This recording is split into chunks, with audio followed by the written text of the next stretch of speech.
Assalamualaikum warahmatullahi wabarakatuh. Salam sahabat Jundu Channel di mana berada. Alhamdulillah semoga senantiasa dirahmati Allah Subhanahu wa taala.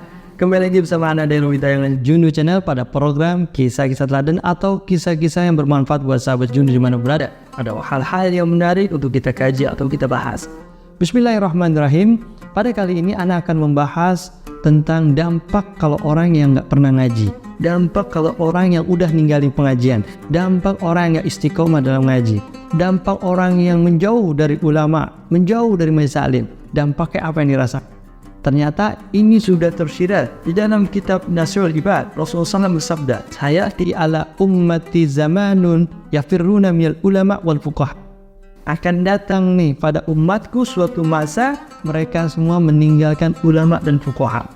Berapa banyak nih di zaman sekarang nih orang yang udah ninggalin pengajian, orang yang menjauh ulama dan fuqaha, orang yang udah gak mau ngaji, padahal tempatnya ada, gurunya ada, tinggal datang doang, gratis, gak ada bayaran tiap bulan, cuma nanggup paling sedekah paling kalau ada, dan itu pun masih orang udah ogah pada malas segen datang. Beruntunglah kita semua hamba-hamba Allah SWT dan kita saudara-saudara semua yang masih istiqomah dalam menuntut ilmu. Kita adalah orang-orang pilihan, gak semua orang. Nah, itu adalah sebuah rezeki yang kita dapatkan dari Allah SWT, yaitu keistiqomahan kita dalam menuntut ilmu agama. Karena ketika orang bisa menuntut ilmu agama, sesungguhnya ia menjadikan dirinya untuk baik. Jadi ada tuh hadisnya, barang siapa Allah berkehendak kebaikan kepada seseorang, maka akan dipermudah dia menuju kebaikan itu dengan ibadah-ibadahnya.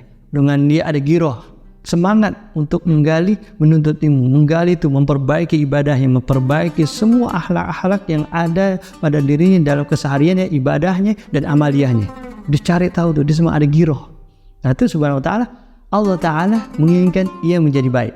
Itulah, kita adalah orang pilihan yang Allah pilih untuk dikehendaki menjadi baik. Amin ya rabbal alamin. Kita lanjutkan dari penjelasan ini, bahwasanya akan datang di suatu masa. Ternyata Rasulullah SAW sudah membaca nih, akan datang suatu masa, suatu zaman pada umatnya yang orang pada ninggalin pengajian, orang pada ninggalin guru-guru, orang pada ninggalin ulama dan fuqaha. Ternyata udah ada sekarang. Ya kanan kiri kita dah yang kita udah lihat deh semua udah pada banyak. Lebih-lebih orang yang nggak mau ngaji. Ada gurunya ada, majelis taklimnya ada, tapi nggak ada. Tapi alhamdulillah di lingkungan kita, walaupun yang ngaji di tetangga-tetangga itu masih ada 1, 2, 3, ya mungkin tetangga kita atau orang-orang dekat di sekitar itu ngajinya juga di tempat lain, kan begitu. Kalau kata Kiai ada tuh, majelis taklim itu model itu air mancur.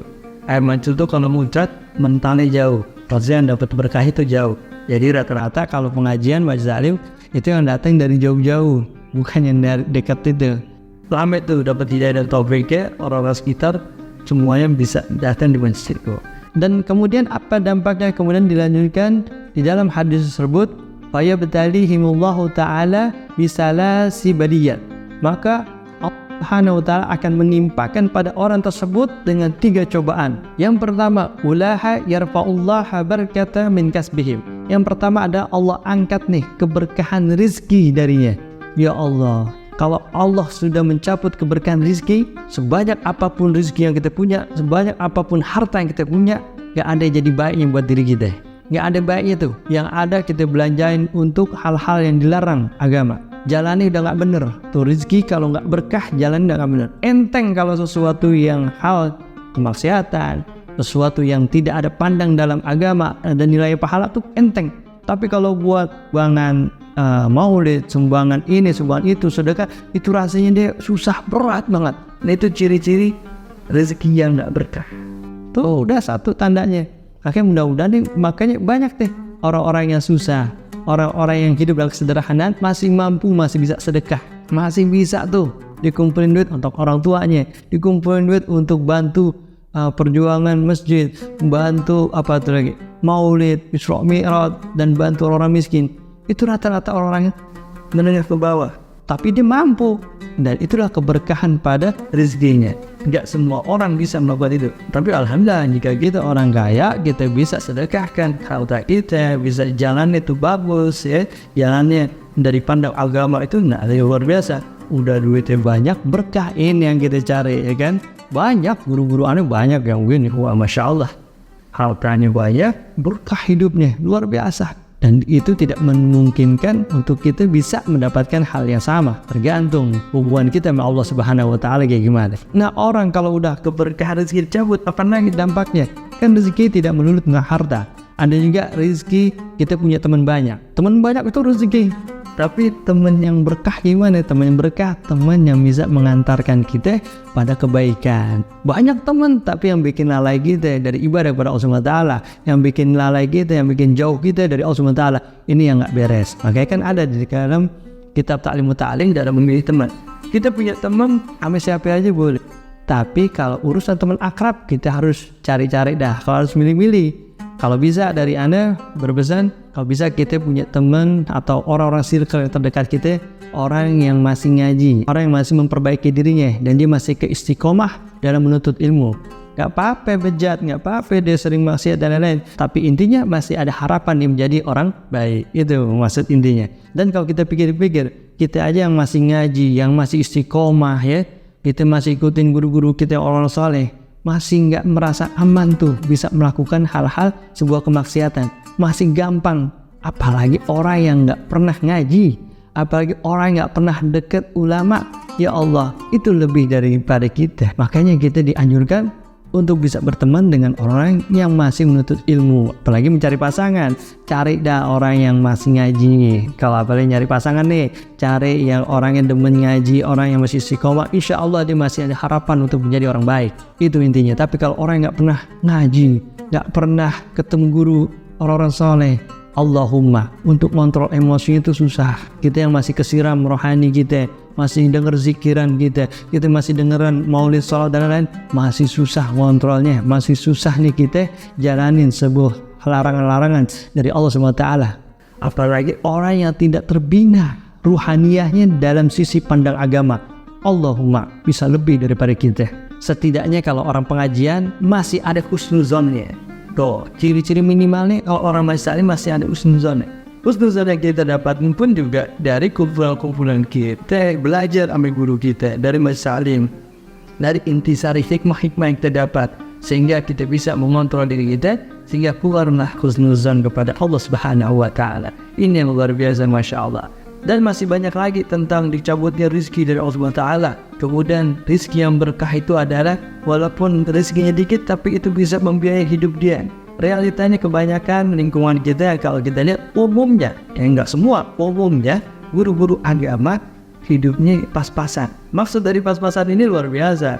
Bukan pas-pasan dia hidupnya serba kekurangan, enggak. Orang-orang yang mengamalkan amal solehnya, dia tidak akan menggerutu dalam kehidupannya. Dia akan tidak pernah tuh leluh atas kehidupan yang diterima, karena dia udah ada tuh pengabangan dalam ibadahnya, sehingga yang keluar dari mulutnya adalah rasa syukur kepada Allah Subhanahu wa Ta'ala dengan takdir yang Allah berikan. Luar biasa, Masya Allah. Nah, kemudian dimaksud dengan duitnya pas-pasan adalah biasanya guru-guru agama ini yang pernah aneh alamin juga adalah kebanyakan umum duit nggak megang, tapi kalau dia butuh itu bisa kesampaian. Contoh, nggak punya, tapi kalau dia udah pengen motor, itu tahu ada aja orang yang ngasih, ada yang ngasih pinjem, ada yang bayar, beli, itu bisa. Jadi duitnya nggak disimpan sama dirinya, tapi disimpan sama Allah Subhanahu wa Ta'ala. Mau jalan kemana, tinggal di ngomong, tahu ada yang mau bayarin, duit nggak megang, tapi bisa terjadi.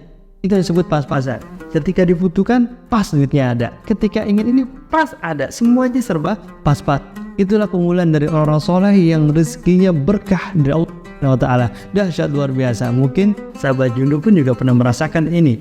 Duit nggak pegang, tapi ketika dibutuhkan ada itu jalannya, dimudahkan oleh Allah Subhanahu wa Ta'ala. Tetap istiqomah kita dalam ibadah kepada Allah Subhanahu wa Ta'ala, tetap istiqomah dalam menuntut ilmu, tetap istiqomah berpegang teguh pada guru-guru kita. Dikit keras tuh rantai sanad keguruan kita sampai sambung kepada Rasulullah SAW. Sahabat Jundu, itu baru satu dampak dari orang yang meninggalkan majelis taklim, dampak dari orang meninggalkan guru-guru agama, dampak orang yang nggak pernah ngaji.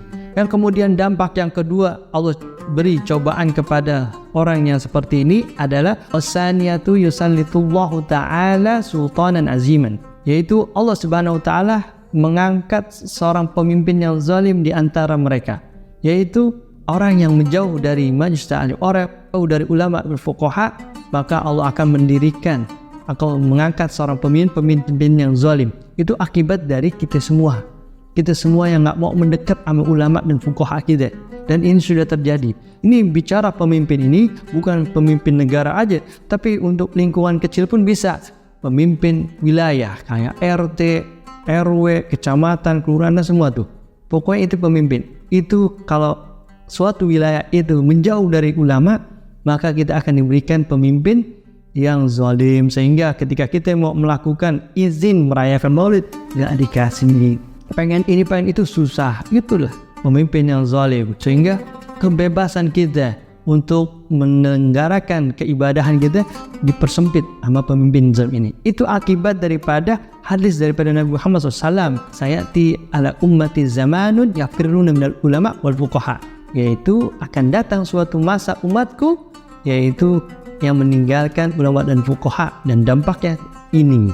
Jadi diberikan pemimpin zalim. Yuk biar kita mendapatkan pemimpin yang amanah, pemimpin yang bertanggung jawab. Pas banget nih ya, lagi caleg atau pemilu, kita deketin nih ulama kita, rajin dan ngaji, kita perbaikin diri kita. Insya Allah kita akan mendapatkan pemimpin yang soleh, pemimpin yang beradab, pemimpin yang menegakkan syariat ajaran agama Islam. Luar biasa, Masya Allah. Dan dampak ketiga, al-wasalisatu yukhrajuna minad dunya bighairi iman. Orang yang model begini nih, ketika meninggalkan dunia, yukhrajuna minad dunya, maksudnya wafat atau meninggal dunia, ia mati dalam keadaan tidak beriman. Na'udzubillah min zalik. Mudah-mudahan kita dilindungi oleh Allah Subhanahu wa taala, dan mudah-mudahan kita bukan golongan atau bagian dari ini. Mudah-mudahan kita semua mati husnul khatimah, mati dalam keadaan iman. Luar biasa, Masya Allah. Sahabat Jundu Channel mana berada, mudah-mudahan pembahasan ini bermanfaat buat sahabat Jundu semua dan kita bisa mengamalkan. Dan sedikit saya simpulkan, di dalam sabda Nabi Muhammad SAW, sayati ala ummati zamanun yafirruna minal ulama wal fuqaha, akan datang pada umatku suatu masa yang meninggalkan ulama dan fuqaha, fayabdalihimullahu bisalasi baliyat, lalu Allah akan menimpakan 3 ujian atau 3 cobaan. Ulaha, yang pertama, yarfa'ullahu barakata min kasbihim, yaitu yang pertama adalah Allah mengangkat keberkahan rezeki darinya. Wasaniya, dan yang kedua, yusallitullahu ta'ala sultanan aziman, yaitu yang kedua adalah Allah akan mengangkat pada mereka pemimpin yang zalim. Kemudian yang tiga, wasalisatu yukhrajuna minad dunya, dan yang ketiga adalah ketika dia meninggalkan dunia, yukhrajuna minad dunya bighairi iman, ia meninggal dunia dalam keadaan tanpa beriman, tidak beriman kepada Allah Subhanahu wa taala. Nauzubillah min zalik. Mudah-mudahan kita dilindungi oleh Allah Subhanahu wa taala. Mudah-mudahan bermanfaat buat sahabat Jundu Channel dimanapun berada, dan bantu channel ini dengan like, share, komen, dan subscribe bagi yang belum, dan nyalakan notifikasi agar tidak ketinggalan tayangan terupdate. Ana Derobi, salam Jundu. Assalamualaikum warahmatullahi wabarakatuh.